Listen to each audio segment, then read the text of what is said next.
Hello everyone, welcome to my channel Lata Shikshan संस्थान।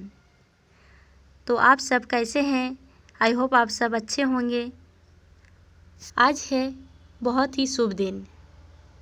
क्या शुभ दिन है ये आप सबको भी पता होगा कि आज है हमारे झारखंड राज्य की स्थापना दिवस।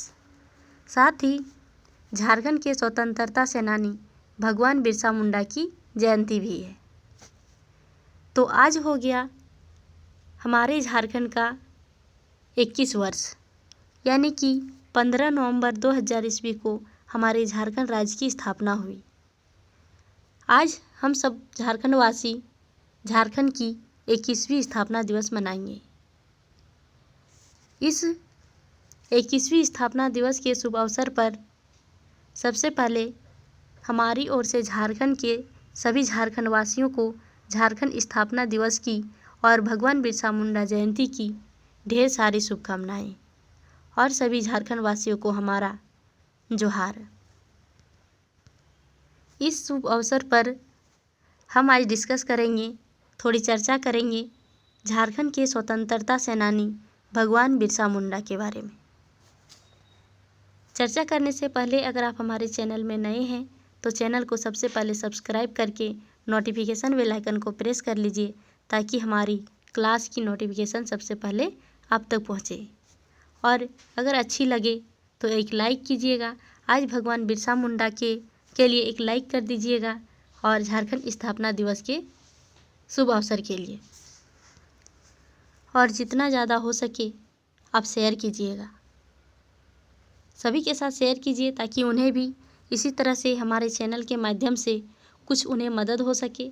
और झारखंड से रिलेटेड सभी तरह के क्लास करवाए जाते हैं। झारखंड में जितने भी एग्ज़ाम्स होते हैं उसमें झारखंड से रिलेटेड क्वेश्चन रहता ही है, तो इसलिए आप जितना ज़्यादा हो सके शेयर कीजिएगा। अब हम इस सेशन को स्टार्ट करते हैं। सबसे पहले हम जानेंगे भगवान बिरसा मुंडा थे कौन, उनकी जन्म कब हुई, कहाँ हुई, इन सब चीज़ के बारे में आज हम विस्तार पूर्वक डिस्कस करेंगे, आपके साथ हम चर्चा करेंगे। भगवान बिरसा मुंडा एक स्वतंत्रता सेनानी थे। वह केवल झारखंड के ही नहीं, वे झारखंड के निवासी थे, उस समय के बिहार राज्य के निवासी थे। लेकिन उन्होंने पूरे भारत के लिए अंग्रेज़ों के साथ जो लड़ाइयाँ लड़ी वो अहम थी। अंग्रेज़ों के साथ साथ यहाँ के जो महाजन थे, जमींदार थे, वे आदिवासियों के शोषण कर रहे थे। उनके शोषण से आदिवासियों को मुक्ति दिलाने के लिए उन्होंने लड़ाइयाँ शुरू की। सबसे पहले हम लोग उनका जन्म जानते हैं। भगवान बिरसा मुंडा का जन्म 15 नवंबर 1875 ईस्वी को हुई। आप स्क्रीन में देख पा रहे होंगे कि 15 नवंबर 1875 ईस्वी को भगवान बिरसा मुंडा की जन्म हुई। वो कहाँ हुई? तो वर्तमान के अभी के झारखंड राज्य के खूंटी जिले के उलिहातू गांव में हुआ। उस समय के बिहार राज्य में पड़ता था, दक्षिणी बिहार जो जिसे कहा जाता था, वह था खूंटी डिस्ट्रिक्ट के उलिहातू गांव में। उनका जन्म बृहस्पतिवार को हुआ। भगवान बिरसा मुंडा का जन्म बृहस्पतिवार के दिन होने के कारण उनका नाम बिरसा रखा गया। बिरसा मुंडा के पिता एवं माता का नाम, हम लोगों ने जन्म जान लिया कि उनका जन्म कब हुआ, कहाँ हुआ, किस दिन हुआ। अब बिरसा मुंडा के पिता का नाम था, उनके फादर का नाम सुगना मुंडा और माता का नाम करमी हडू। बिरसा मुंडा का ननिहाल उनकी नानी के घर अयुभातू था और उनकी आर्थिक स्थिति जो है काफ़ी अच्छी नहीं थी, बहुत ज़्यादा अच्छी नहीं थी कि वे अच्छे से पढ़ाई कर सकते थे। वे खेतों में काम भी करते थे, मजदूरी के काम भी करते थे और अपनी पढ़ाई को भी करते थे। उनकी स्थिति खराब होने के कारण भगवान बिरसा मुंडा के परिवार कुरुंदा में आकर बस गए और वहां आकर खेतों में काम करने लगे और अपनी जीवन यापन करने लगे। बिरसा मुंडा को पढ़ने के लिए 5 वर्ष की आयु में, यानी कि जब उनकी 5 वर्ष हो रही थी उस समय उन्हें उनके ननिहाल अयुभातु पढ़ने के लिए भेज दिया गया। बिरसा मुंडा को पढ़ाई में बहुत ज़्यादा रुचि थी। वह केवल पढ़ाई में ही उन्हें रुचि नहीं थी, बल्कि तिरंदाजी, संगीत, बांसुरी बजाना, ये सभी भी उन्हें बहुत अच्छा लगता था। बहुत ज़्यादा वे इंजॉय के साथ ये सभी करते थे। जब वह ननिहाल में रहने लगे पढ़ने के लिए 5 वर्ष की आयु से, तभी वह ईसाइयों के संपर्क में आए। और ईसाइयों के जब संपर्क में आए तो वे ईसाइयों के उपदेशों को सुनने लगे बहुत ही ध्यानपूर्वक से और अपने जीवन में उतारने लगे। तभी इनकी 1886 ईस्वी में इनकी दाखिला एक ईसाई मिशनरी में, यानी ईसाई क्रिश्चियनों की स्कूल में कर दी गई। वह स्कूल था आपका चाईबासा में, और वह चाईबासा में ईसाई स्कूल में अपनी प्रारंभिक शिक्षा प्रारंभ की। ईसाई स्कूलों में, यानी कि क्रिश्चियन स्कूल में वे 3 वर्ष तक पढ़ाई किए, और उनका प्रारंभिक शिक्षा जो है 1890 ईस्वी में ईसाई स्कूलों से ही पूरी हुई। ईसाई धर्म के प्रचारक थे डॉक्टर नॉटरेट।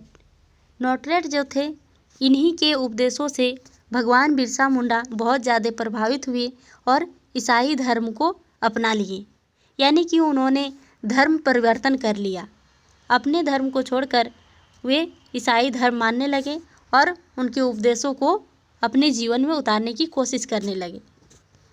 उस स्कूल का नाम था, जिस स्कूल में उन्होंने प्रारंभिक शिक्षा हासिल किया, उस स्कूल का नाम था जर्मन एवेंजलिक चर्च, जो कि चाईबासा में स्थापित था।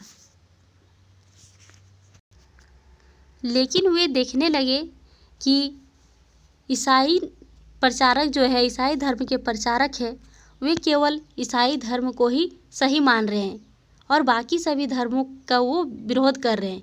यानी कि सभी धर्म को त्याग करके वे कहते थे कि ईसाई धर्म सबसे ज़्यादा विश्वासी है, इसमें जो मन्नतें होती है वो पूरी होती है। और इस प्रकार से लोगों का ईसाई मिशनरी लोग शोषण करने लगे। यहाँ के आदिवासियों से धर्म परिवर्तन करने के लिए उन्हें टॉर्चर करने लगे, उन्हें दबाव देने लगे और अपनी ओर आकर्षित करके उनके धर्म को परिवर्तित करवाने लगे। इन सभी चीज़ों को देखते हुए भगवान बिरसा मुंडा ने ईसाई धर्म से अपने धर्म को फिर परिवर्तन करने के बारे में सोचने लगे। इसका उन्होंने विरोध भी किया। जब वे विरोध करने लगे कि ऐसा ये सब करना गलत है, किसी के धर्म को परिवर्तन ज़बरदस्ती करवाया नहीं जाना चाहिए, तब उन्हें क्रिश्चियन स्कूल से निकाल दिया गया। वही उनके गुरु जो थे, ईसाई धर्म प्रचारक जो थे डॉक्टर नॉटरेट के द्वारा उन्हें स्कूल से निकाल दिए गए, क्योंकि वे नॉटरेट और ईसाइयों की आलोचना करने लगे थे, जिसके कारण उन्हें ईसाई स्कूल से, क्रिश्चियन स्कूल से निकाल दिए गए। और इस प्रकार से उन्होंने 1890 ईस्वी में चाईबासा को त्याग दिए और हिंदू धर्म के प्रचारक आनंद पांडे के पास वो गए और वही उनके गुरु रहे। यहाँ जो आप आनंद पांडे देख पा रहे हैं, गुरु भगवान बिरसा मुंडा के गुरु थे आनंद पांडे, जिनके पास वो गए और हिंदू धर्म से संबंधित महाभारत, रामायण, गीता, इन सभी का पाठ सुनने लगे, उपदेश सुनने लगे और अपने जीवन में उतारने की प्रयास करने लगे।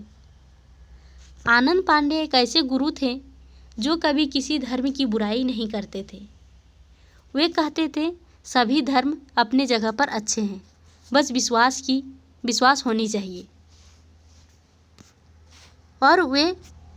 और इस प्रकार से आनंद पांडे भगवान बिरसा मुंडा के सबसे अच्छे गुरु बन गए। थोड़ी सी अब हम आनंद पांडे के बारे में भी चर्चा कर लेते हैं। आनंद पांडे उस समय के एक ज़मींदार के यहाँ मुंशी रहा करते थे। वह था बंद गांव। बंद गांव के जमींदार के वहाँ वे मुंशी का काम क्या करते थे। वहीं पे बिरसा मुंडा जा कर के उनसे अपनी शिक्षा ग्रहण किया। बिरसा मुंडा ने आनंद पांडे से 3 वर्षों तक शिक्षा ली और उनके साथ रह कर के शिक्षा ग्रहण किया और रात दिन एक करके उनके उपदेशों को, हिंदू धर्म से संबंधित उपदेशों को सुनने लगे, समझने लगे। उसके बाद देखते देखते देखने लगे बिरसा मुंडा कि हमारे झारखंड के आदिवासियों को किस तरह से ईसाइयों के द्वारा, मिशनरियों के द्वारा शोषण किया जा रहा है, किस प्रकार से उनके धर्म को परिवर्तन किया जा रहा है, जमींदार भी उनके शोषण कर रहे हैं। तो इसके विरोध उन्होंने विद्रोह किया और उनका विद्रोह का नाम था मुंडा विद्रोह या फिर मुंडा उलगुलान। उन्होंने विद्रोह का नाम दिया उलगुलान। ये उलगुलान शब्द आदिवासियों का शब्द है जिसका अर्थ होता है विद्रोह। अब देखते हैं हम लोग बिरसा मुंडा के आंदोलन का मुख्य क्षेत्र क्या था, कौन कौन सा क्षेत्र था। तो उनका क्षेत्र था रांची और सिंहभूम। रांची और सिंहभूम का क्षेत्र उनका आंदोलन का मुख्य क्षेत्र था, लेकिन उनका मुख्यालय हेडक्वार्टर था खूंटी। बिरसा विद्रोह या बिरसा उलगुलान में उनके साथ सहयोग करने वाले कई लोग भी थे, जिनमें से खास लोग थे जो सबसे ज़्यादा सहयोग कर रहे थे वो थे गया मुंडा, दोनकी मुंडा और सोमा मुंडा। इन सभी ने मिलकर बिरसा मुंडा का सहयोग किया उनके विद्रोह में, उनके उलगुलान में। जब वे विद्रोह करने लगे तो ये सब मिशनरियों को देखकर बर्दाश्त नहीं हुआ और वे भी चुप नहीं बैठे, वो भी अपना कार्य जारी रखा। और उन्होंने क्या किया, सन 1895 ईस्वी यानी कि 24 अगस्त 1895 ईस्वी को सबसे पहली बार उन्हें गिरफ्तार कर लिया गया। भगवान बिरसा मुंडा को गिरफ्तार किया, साथ ही उनके 15 सहयोगियों को भी गिरफ्तार कर लिया गया। बिरसा मुंडा के विद्रोह करने का मुख्य कारण था वह था कि अंग्रेज अधिक से अधिक राजस्व वसूली कर रहे थे, कर वसूली कर रहे थे, साथ ही अपना क्रिश्चियन नीति को अपना रहे थे, यानी कि आदिवासियों का धर्म परिवर्तन करवा कर ईसाइयों का धर्म में मिला लिए जा रहे थे। और ये भी था कि जमींदारों के द्वारा भी आदिवासियों की काफ़ी शोषण की जाती थी, जिसके कारण ये सभी चीज़ों को देखकर बिरसा मुंडा से बर्दाश्त नहीं हुआ। उन्हें अच्छा नहीं लगा कि आदिवासियों का किस प्रकार से शोषण किया जा रहा है, इसलिए उन्होंने विद्रोह का आरंभ किया। तो यही कारण था विद्रोह को शुरुआत करने की। जब बिरसा मुंडा को प्रथम बार गिरफ्तार किया गया, उन्हें अरेस्ट किया गया 24 अगस्त 1895 को, तो उन्हें 2.5 वर्ष के लिए सजा दी गई, उन्हें जेल भेज दिया गया। बिरसा मुंडा की गिरफ्तारी के लिए, उन्हें अरेस्ट करने के लिए 500 रुपये का इनाम रखा गया था, जो अभी के समय में बहुत ही ज़्यादा है।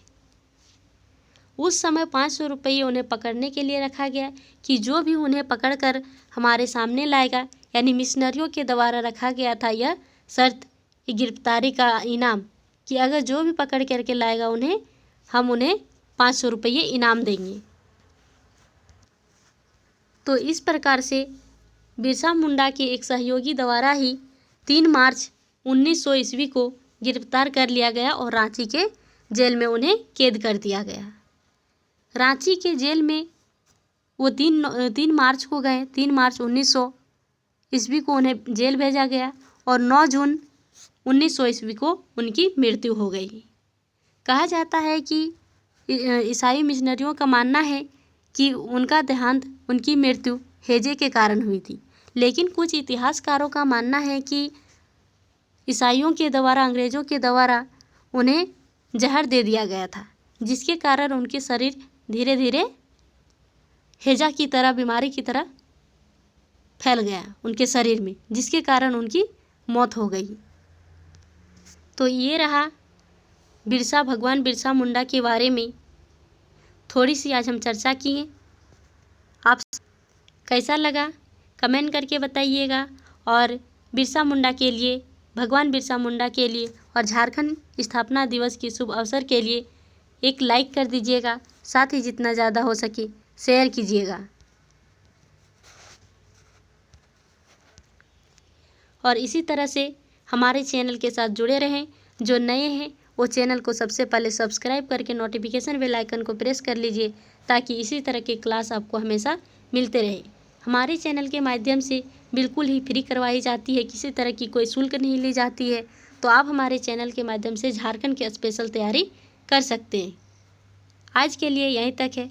तब तक के लिए सबसे पहले झारखंड वासियों को हमारा जोहार, सत सत नमन। थैंक यू, धन्यवाद, बाय बाय, टेक केयर।